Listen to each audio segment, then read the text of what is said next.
சொன்ன புரியல, என்ன திரும்ப சொல்லு.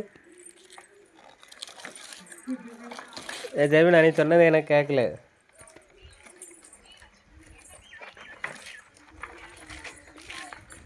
இப்போ சொல்லு பாப்போம்.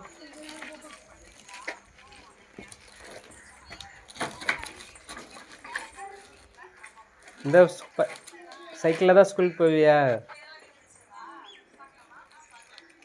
காலை எட்டமாட்டுக்க காலை எட்டாமல் எப்படி வண்டி ஓட்டுற? பார்க்குறேன்.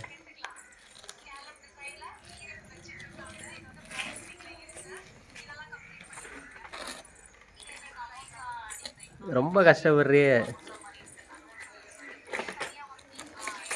எல்லாம் சைக்கிள் முன்னே தான் ஓட்டும். நீ ஒன்ன பின்னாடி மட்டும் தான் போகுது.